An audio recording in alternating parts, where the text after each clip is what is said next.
Hey, good morning everyone and welcome to today's video. So we're actually going to be removing the aero bumper. So if you have one of these and you want to know how it fits to the car, just watch this video obviously of it coming off, and that explains exactly how it fits as well to the car. So I've just had a quick look over it because it's been a while since I've removed one of these, and actually it's just a Phillips head screwdriver. So the screws at each end, there's a couple of screws underneath, and then there's screws here inside these rubber bungs. So I'm just going to show you me removing this rear bumper now. We'll show you what's underneath as well. Okay, so firstly there's two screws either, or one screw either end should I say. So to get to that, it's under the wheel arch, this one, so we have to remove this. And for me the easiest way is to just grab underneath and pull off. Now mine's quite loose anyway because it's been off recently, but all you'll need to do is pull really hard just to get to this screw here. We just undo that, and from what I can see it is literally a Phillips screwdriver the whole way around. So just be careful, take your time, make sure you've got a nice big chunky screwdriver so you're not ripping the head of these screws. So that's that first one out. So let's go the other end and do the same. Okay, so with the other end, let's take this off.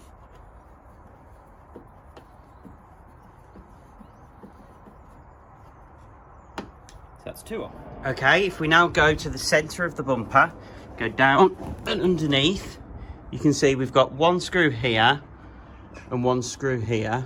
Let's have a look what else we've got. And it looks like there's a third one here as well. So there's three screws underneath in between what this under tray is and the bottom of the bumper. So we'll whip those three screws out next to loosen off this bottom edge. Okay, so as mentioned, we've got the three screws under here. I'm just going to get those undone now. There's one just here underneath, or just below the brake light. There's one to the left of it, which is just here. They're not very long screws, so they're quite easy to get out. And then there's a third one just in this corner over here. When you get under the bumper, they're really obvious and you'll see them straight away. Okay.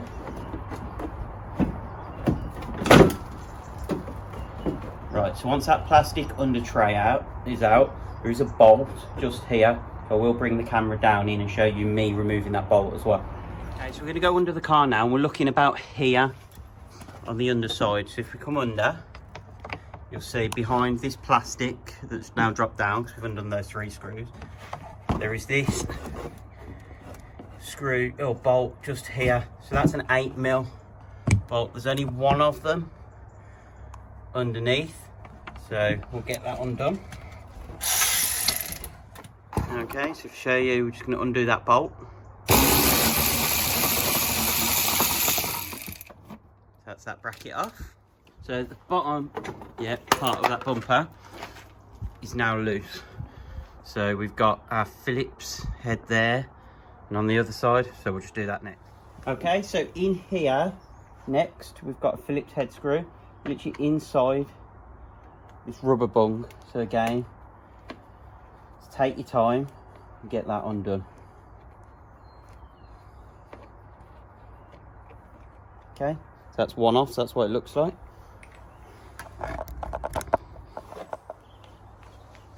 We go to this other end.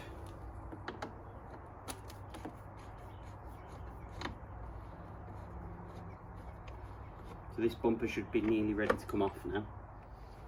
Okay, so finally you have a little clip just in here. So it's a little press clip. So I don't know whether some cars I've seen, it's a little press clip like this that you get behind it. And you pull it out like that. Or it's a little posi screwdriver, and if so, you just need a little stubby screwdriver to undo that. So you can see that's released this back corner. There's no more down below.